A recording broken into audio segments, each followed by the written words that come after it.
Jina naitwa Mwajuma Basi Nasombe, mkurugenzi wa Manispaa ya Moshi, afisa mwandikishaji kwa jimbo hili la Moshi mjini. Ndugu zangu, leo tupo kwenye zoezi la utoaji wa semina kwa maana ya kuwajengea uwezo washiriki ambao watakwenda kuendesha zoezi hili la uboreshaji wa taarifa za mpiga kura kwenye daftari letu la kudumu kwa mara ya pili kwa mwaka huu 2025. Awamu ya kwanza ilishakamilika, lakini tumepata fursa ya awamu ya pili ambayo itakwenda kuanza tarehe 16 mpaka tarehe 22 mwezi Mei.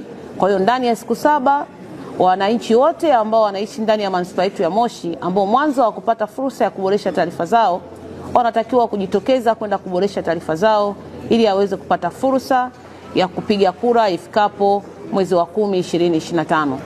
Ndugu zangu, zoezi hili litahusisha kata zote 21. Tutakuwa na vituo 30. Vituo hivi unaweza ukaona tuna kata 21 lakini tuna vituo 30. Zipo kata 8. Wingi wa watu waliopo kwenye hizo kata 8 ni tofauti na kata zingine. Kwa hiyo tuna kata 8, kutakuwa na vituo zaidi ya kimoja. Kati ya kata hizi 8, kata moja ya Bomambuzi itakuwa na vituo 3. Kata zingine 7 ikiwemo Pasua, Korongoni, Longobi, Njoro, Mji Mpya, Miembeni na Soweto kutakuwa na vituo 2. Na kata zingine zilizobakia kutakuwa na kituo kimoja. Kwa nitumie fursa hii kutoa rai kwa wanamoshi popote pale walipo. Mwanamoshi ambaye umri wake umefika miaka 18, mwanamoshi ambaye ana akili timamu, mwanamoshi ambaye ni raia wa Tanzania anaruhusiwa kujitokeza kwenda kuboresha taarifa zake.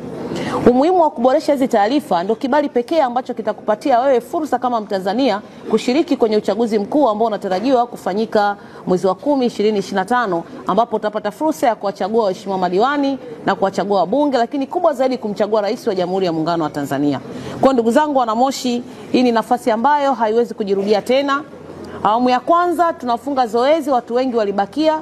Zoezi limefika na litaanza tarehe 16 mpaka tarehe 22.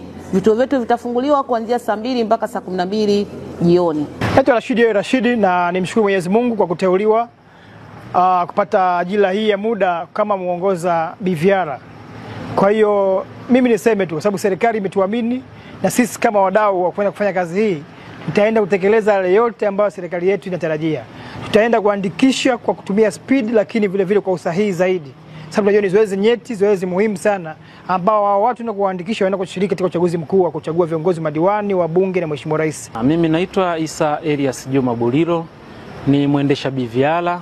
Tunashukuru kwa kweli, mimi binafsi pamoja na washiriki wenzangu wa semina hii tumepokea mafunzo mazuri kabisa ambao naamini tukienda sasa vituoni kwenda kuanza hii kazi rasmi kesho kutwa tarehe 16, tutakwenda kufanya kazi nzuri na naamini mwitikio wa wananchi utakuwa mzuri kabisa, kwa sababu hii ni hatua ya pili ambayo ni hatua ya uboreshaji wa daftari, na kwa sababu elimu hii imekwisha tolewa kwa wananchi wengi, naamini sisi kama maafisa waandikishaji na waendesha BVR kwa maelekezo ambayo tumepewa na semina hii ambayo tumeelekezwa, naamini tutakwenda kutenda kazi hii kwa uaminifu mkubwa kwa maana ya kuisaidia tume, lakini kwa maana ya taifa letu pia.